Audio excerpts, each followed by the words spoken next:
Hi there, thank you for tuning to TK's Thoughts, and today we are going to look at those organizations that were created to bring world peace and equality. Now, what if I told you that Pan-Africanism has failed the people, just like the United Nations and the League of Nations? That might sound a little harsh, but let's look at the facts, okay? Over the last 100 years, we've seen big promises to bring people together, to create peace between countries, nations, and united across Africa. And these ideas were full of hope, but one by one, they've fallen short. Right? The League of Nations, for example, couldn't stop any wars. The United Nations is controlled by powerful countries, and Pan-Africanism, for all its powerful words, has not brought Africa together in a real way. Right? So today we have to ask ourselves, why do these big, beautiful ideas keep falling? And what needs to change if we want real unity and justice? All right, let's dive right in. So we're looking at from Accra to New York and from Addis Ababa to Geneva. Institutions promise unity, justice, and freedom. But today, Africa remains divided and the world more unequal than ever. So we're going to start by discussing the League of Nations, which was created after World War I, when the world was so desperate for peace after going through, of course, the war. And so the League of Nations was created to bring about world peace and to promote equality among different nations, right? But there was a problem. The League of Nations preached equality, yet it excluded the very people who needed it the most. That's the colonized, the oppressed, and the voiceless. African nations had no seat at the table. And when fascist Italy invaded Ethiopia in 1935, what happened?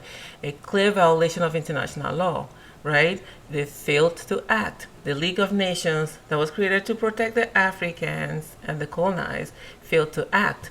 And so, no sanctions strong enough, no military response was provided, nothing. It exposed a hard truth. And the League of Nations was never designed to protect the weak from the strong.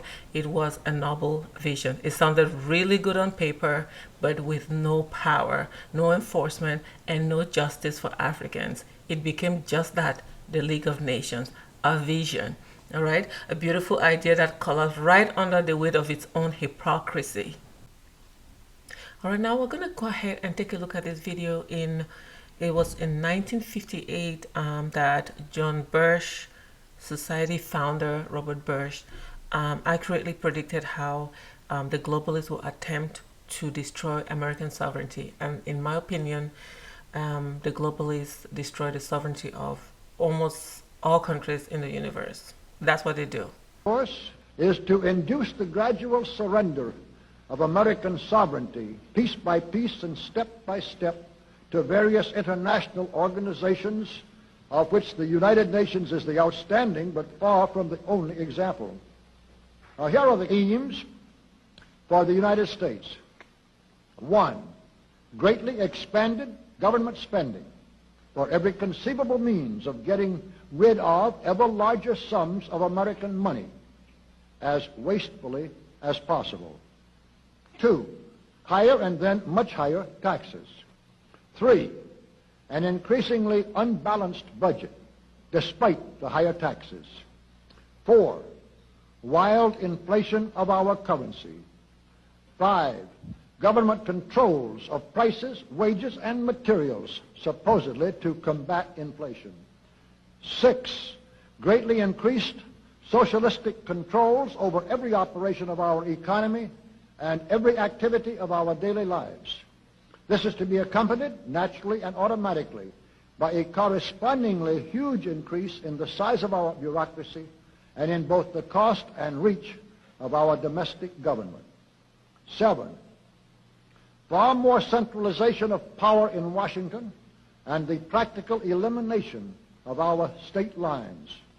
There is a many-faceted drive at work to have our state lines eventually mean no more within the nation than our county lines do now within the states. 8. The steady advance of federal aid to and control over our educational system. Now we're going to look at the United Nations next. After the collapse of the League of Nations, the world tried it again, and this time, of course, the United Nations. It came with the bold declaration saying human rights, global cooperation, the end of all wars. But when you look closely, you realize something. The power still lies in the hands of a few, right? The UN Security Council, for example, the body that makes the real decisions, is controlled by just 5 permanent members, mostly Western powers. And what has this meant for Africa? A poor record in Rwanda, ongoing chaos in the Congo, and empty words in Sudan. Time and again, African crises are met with slow actions or just plain silence. Meanwhile, UN development policies often come with strings attached, for example, a loan, conditions, and systems that keep African economies dependent. It's a new phase, but the same old structure. The truth is, the United Nations wasn't built to empower the global south. It was not.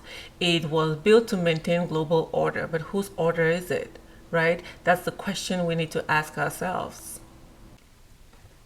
And now we're going to move on to our main topic, which is Pan-Africanism. As you already know, Pan-Africanism was much more than a political idea. It was a fire. It inspired revolutions, united movements, and it gave hope to an entire continent. From Kwame Nkrumah's Ghana to Nelson Mandela in South Africa, it promised something bold, that Africans could rise together again, politically, economically, and culturally. And for a moment, it felt super possible. And the wave of independence, the creation of the OAU in 1963, the cultural revival, it all pointed towards unity. But the unity never came. Instead, the continent was divided by colonial borders, languages, ideologies, and foreign interference. Pan-Africanism lacked real institutional power, and today the African Union struggles to assert itself, often funded by external donors. Now, those external donors, I have it right here.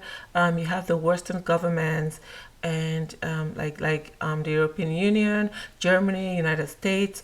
So the European Union, Germany under GIZ, and the United States under USAID. Okay, and then you have the United Nations and international organizations that fund the Pan-Africanism, and of course the World Bank and International Monetary Fund. And then you have some other NGOs, and most of these NGOs are owned by the West. So you have the Bill and Melinda Gates Foundation, and you have Open Society Foundation, owned by who? George Soros, really.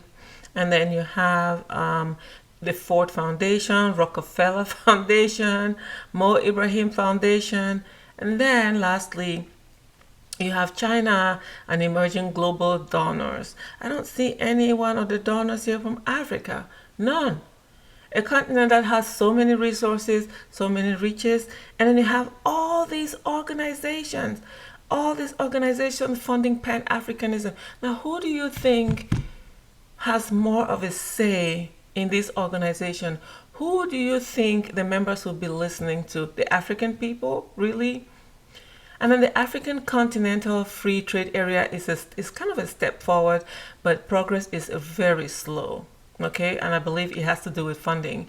And nationalism continues to pull countries apart. So we have to ask ourselves, what happened to the dream?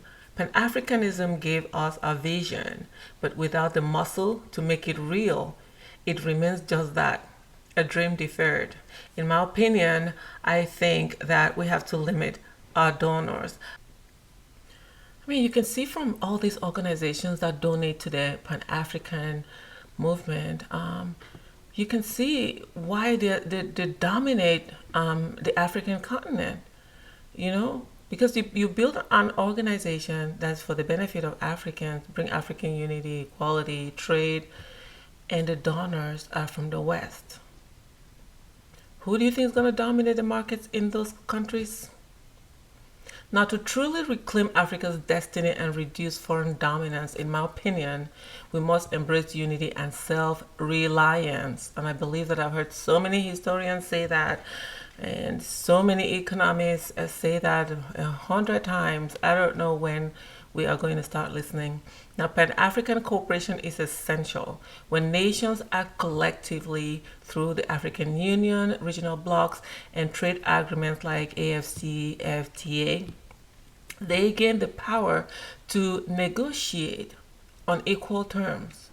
At the same time, Africa must strengthen its internal capacity by improving tax systems, closing financial loopholes, and reinvesting in local industries. Local. It always works, from agriculture to tech, instead of over relying on aid. When you rely on aid, whoever's providing the aid has a say in everything you do. That's a fact. Africans can build robust economies that serve African people by supporting entrepreneurship, creating jobs, and establishing value chains that benefit Africans and not outsiders. This is not Africans being selfish. This is people having autonomy over their own countries. And this is why I was in support of Trump's visit to the Middle East, to the Gulf countries, where he promoted countries having autonomy over their countries, countries having dominance over their own countries, not some outside organization or some elites flying in their fancy private jets to make decisions for you or for your country, right? So, in my opinion, we Africans really need to start looking internally for funding because it's there. I know it's there. We have to look within. It's about time they fire all these organizations and all these donors, because we have seen, history has taught us that they haven't really done much. It's not helping. If you have any ideas, please throw them at me in the comment section, and I am open to any ideas or any arguments that anyone else has. That would be amazing. Okay, now that's all I have for you, ladies and gentlemen, today, and I hope you found value in my videos. If you did, you can comment, you can subscribe, you can like my videos. All right. I'm going to keep encouraging everyone to keep reading, keep listening, and most importantly, keep an open mind. Enjoy the rest of your day and talk to you soon. Bye-bye.